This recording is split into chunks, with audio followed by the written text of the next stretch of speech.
Is there any vehicle on earth that is more iconic than the Jeep Wrangler? A few come to mind, but I think that the legendary Jeep front end is just too unmistakable.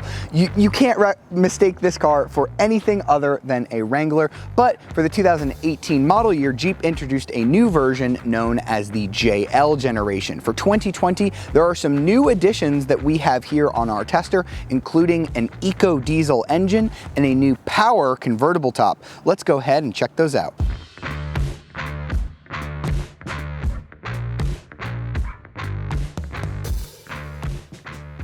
So let's start off with the exterior, where obviously you've got the iconic Wrangler looks. We've got a Rubicon model that is the most aggressive off-road, highest trim model of a Wrangler that you can get right now. We've got ours finished in ocean blue. Not the cleverest name on Jeep's part, but it is a gorgeous color. FCA, great with the colors. You can tell a Rubicon model by these wheels. You get the off-road tires surrounding them. Obviously, you might want to fit even larger off-road tires. Of course, you've got your little Jeep Easter egg. That's a Willis Jeep in red over there. Coming around the front, we've got our big bumper with our red hooks. The theme of the Rubicon model is red, as you might have seen in our Gladiator Mojave video a couple weeks ago. If you go for the Mojave trim, which isn't offered yet on the Wrangler, but is rumored to be in production, these become orange. But yeah, red is the theme here. So you're gonna see a lot of red and blue contrasting on this car. Over here, we've got our trail rated 4x4 badge. That's the badge Jeep has been putting on its best off-road models for a while now. Basically, Jeep torture tests all of their vehicles to make sure that they will stand up to abuse. And this is one of the best off-roading vehicles you can buy right now. Coming around the back, you can see that since we have the Sky One Touch roof, it is a hard top, not a soft top, meaning that you have your body color around here. Now let's go ahead and check out the interior before I talk a little bit more about how that roof works. So now that we've checked out the exterior of the Wrangler, which looks the same, but obviously they've modernized it just a little bit, let's go ahead and check out the cabin, where I think the biggest improvements to the Wrangler have been made for this JL generation. We've got this nice leather wrapped steering wheel. We also have this nice leather stitched dashboard. We have optional leather heated seats on our Rubicon model. The Rubicon, of course, being the most expensive of the Wranglers. The Sahara is the little bit more road oriented but luxury one. So if you don't plan on doing as much off-roading, I think the Sahara trim is probably the one I would personally get. But no matter which Wrangler you get, you're going to have these nice gauges. Since we have a higher trim one, we have this nice helper screen. FCA is great at doing these. You can get tons of useful information up here. Since we have a Wrangler, you have a little Willis Jeep in the background, of course, a little nod to the Wrangler's heritage there. We've got our 8.4-inch Uconnect infotainment system. If you've watched any of my reviews of Dodge, Jeep, or Ram vehicles, you'll know I love this infotainment system. Very simple to use. Apple CarPlay and Android Auto are standard. Now, this isn't the base system on a Wrangler. You can get a very tiny 6-inch screen, or you can get a larger 7-inch screen. This is only available on certain trim levels, but I think you should option your Jeep to the level where you can at least get this 8.4-inch system, because it is one of the best in the business. And since we have a Rubicon model, I'm going to show you all of our off-road stuff. We've got our normal 8-speed shifter. When I toss it in reverse, we get a beautiful, clear backup camera with moving trajectory lines. We've got our little Willis Jeep on the top of the shifter here. 8-speed automatic only. If you get the diesel, base engines are going to be available with a 6-speed manual on the Pentastar V6. We've got our old school manual drive mode controller, putting it into 4-wheel high, and then you have to throw it in neutral, and that'll let you engage 4-wheel low. You can, of course, lock the front and rear diffs, so you can lock the front and rear at the same time, or you can lock the rear only. You can also disconnect the sway bars on the Rubicon model if you need that extra bit of wheel articulation should you get somewhere very rocky. We, of course, have hill descent control as well. That'll automatically brake you down a really steep hill. So if you are going to use all of this stuff, the Rubicon is the best Wrangler to get. I think if you're just going to drive this around to the mall and stuff, and to your kids' soccer practice, I think you're better off with the Sahara trim.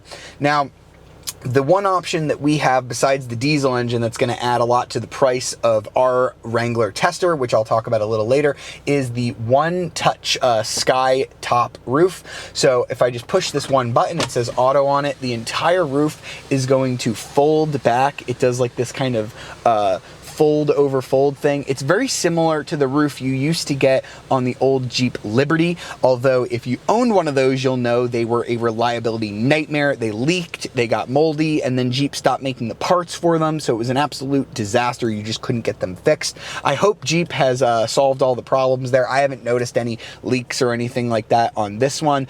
This is a $4,000 option, so you really have to be sure that you want it. Now, the convenience of it is great. You can stop it anywhere on the track, so you can have either a lot of sun or just a little bit, but I think the best part about this is that you don't have to get out of the vehicle to go roofless. With either the soft top or the hard top, you're gonna have to get out, take the roofs off, put them somewhere, whether that be in the trunk or in your garage, and if it gets rain, you're gonna get wet. With this one, if it starts raining, I just push a button and the roof comes all the way closed again. So you are paying for the convenience.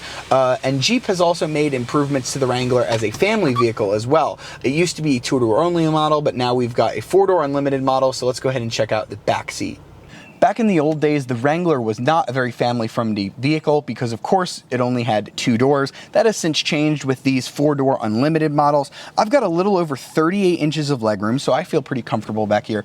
Headroom's not that great, and of course, I'm looking at this big Alpine speaker right here. This speaker system, by the way, is amazing. Needs to be when you can take all of the roof and doors off. But in terms of practicality, this is a pretty decent family hauler. You can put 3 people back here comfortably, and Jeep has even put 2 USB ports, 2 USB-C ports, and a 115 volt outlet back here. So you can charge 5 devices when only 3 people can sit back here. So as a family hauler, the Jeep Wrangler Unlimited does pretty well. Now, if you're buying the unlimited 4-door model, you might be wondering how practical it is as an SUV, and I have a good answer to that. So we open up the swing gate, which has the spare tire on it, and then you open up this rear glass here. It gets 31 cubic feet of storage in here, which is not bad. It's a very square area, which is nice if you have large boxes or suitcases and things like that. We have this optional railing system. You actually have a little bit of underfloor storage with room to put your door hinges, little circles cut out there, so if you're going to take the doors off, the hinges can sit in there. And the seats do fold to open up about 72 cubic feet of storage. So if you want to use your Wrangler as an SUV and less of a Wrangler, I definitely recommend getting the 4-door unlimited model instead of the 2-door model. All right, so now that we've checked out all that boring stuff, it's time to see how the Wrangler does out on the road, where you're gonna spend a lot of time in this baby. Of course, the Wrangler is built to do off-road stuff, but let's see how livable the Wrangler is going to be on a normal paved road. So we'll start off with the engines. You've got 3 choices for this model year 2020. The regular engine is gonna be a 3.6 liter Pentastar V6 with 285 horsepower. You can also now get a turbocharged 4-cylinder engine. It's actually a little less powerful, 270 horsepower, but you get 295 pound-feet of torque, which is 35 pound-feet more than the V6. Now that engine just feels torquier, gruntier. You do have to get the 8-speed automatic with that though. You can't get the 6-speed manual like you can on the Pentastar, but I think most buyers are gonna wanna opt for that 4-cylinder. It's a great engine. Zero cost option, but it does require you to get the automatic, which is $1,500. We've got the 3-liter Eco Diesel V6. This one is only available on the Sport, Sahara, and Rubicon trim levels. It's a $4,000 option, making it by far the most expensive. You also need to get a $2,000 transmission, but there are some benefits here. It's the least powerful with only 260 horsepower, but you're getting 442 pound-feet of torque, making it by far the torquiest motor. You're going to get the best fuel economy of any Wrangler as well. 22 mpg in the city, 25 on the highway, and 29 on the highway, 25 combined, sorry. That's the best of any Wrangler that there has ever been. Towing capacity, interestingly, doesn't go up. It's still only 3,500 pounds, so you're really getting this diesel engine because of its torquiness. I'm going to go ahead and put my foot down, and it just accelerates, you can see our road here has gone from paved to off-road, because of course you're going to want to off-road your Wrangler. But I love this diesel engine. It has so much to give, so much power. It's really good for crawling as well. Now, the one disadvantage to it is Jeep has done their best to try and reduce the noise, vibration, and harshness of this diesel, and compared to like old school diesels, it has come a long way in that front. However, when you ride with this with the roof off or with the doors off, you definitely hear the diesel. It sounds like you're driving a mail truck, so it's definitely not like the most appealing engine note. But I happen to like the sound of a diesel engine, so it doesn't really bother me all that much. For $4,000, I think they're not going to sell that many of these diesel-powered Wranglers. It's definitely going to be a low-volume engine. I think most are either going to have the Pentastar or the 4-cylinder, but this is definitely the engine that this Wrangler was born to come with. It's low, it's grunty, it's smooth and it's effortless, and when mated with this 8-speed automatic transmission, the passing power is just effortless. I just drove a Jeep Gladiator with the regular Pentastar V6 a couple weeks ago, and this feels so much more effortless than that, and I'm averaging about 24 mpg compared to about, I don't know, maybe 13, 14, 15 in the Gladiator. So yes, fuel economy in this is excellent.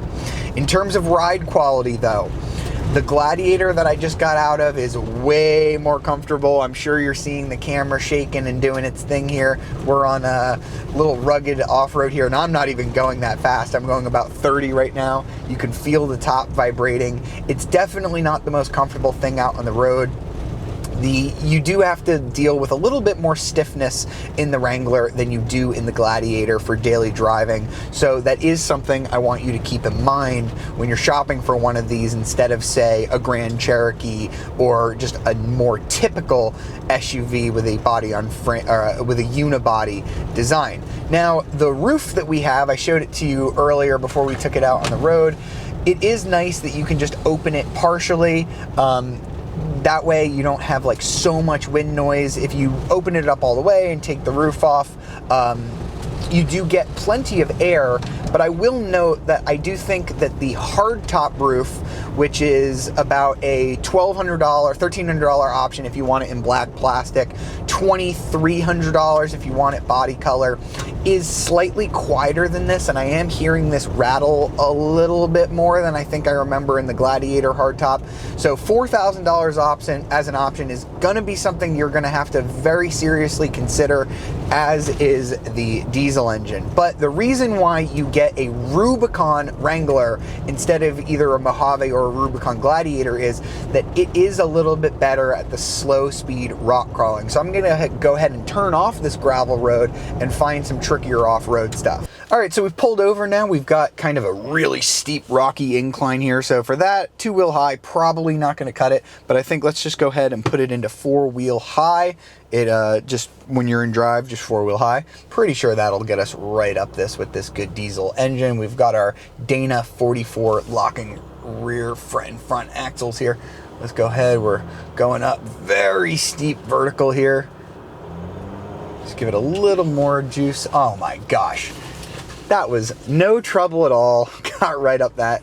That was easy. Let's try something harder. All right, let's test some wheel articulation now. I still have it in 4-wheel high. Let's see if we can get over this in 4-wheel high. Oh, nope, we're digging a little bit. Okay, so that means we're gonna have to put it into 4-wheel low. So let's go ahead and put it into neutral. And that'll allow me to put my shifter over here into neutral and then into 4-wheel low. That'll allow me to put it into drive. Now I can do my front and rear diff locks now that I'm in 4-wheel low. It's gonna lock the differentials together. Now let's see if we can climb up this. Oh yeah, there we go. Right over it that time. Oh yeah, super easy. Let's just be mindful of the gap here. Right over. There we go, perfect. All right, so on to our final stunt. We've got this very steep sand, packed sand clay hill with a decreasing radius. We're gonna go ahead and take it over. We've already scouted this, so we're gonna need 4-wheel low. We're gonna need our locking diffs here. Gets right over it. Ground clearance is just enough to get over that. great wheel articulation. I didn't even need to disconnect the sway bars there, and we go ahead and get right over it. So that was just a little taste of the off-roading magic of the Jeep Wrangler. Now, you are gonna sacrifice a little bit of livability. It's not as quiet. The steering is definitely sloppy for an off-road SUV, but it's really unparalleled out here. So if you're willing to put up with those concessions, the Jeep Wrangler is an amazing weekend off-road toy. So that was the 2020 Jeep Wrangler Unlimited Rubicon. You saw how it does as a practical family SUV. You saw how it does as an off-roader. Now the big decision you're gonna have to make is all of that Jeep stuff worth the money? Because this Rubicon trim, as you see it with the 4-door, is about $42,000 to start. The one we have has a ton of options, including that diesel engine and that power top for $4,000 each. This one, as you see it, is about $65,000. That's a lot of money to spend on an SUV, but as you've seen, there are very few SUVs that offer the fun of this vehicle, being able to take the roof and the doors off, the practical off-road ability so you can go off-roading over the weekends. There's just nothing else like it, which is why the Jeep Wrangler Unlimited is going to earn a CarBuzz score of must buy. I hope you've enjoyed this video. See you next time.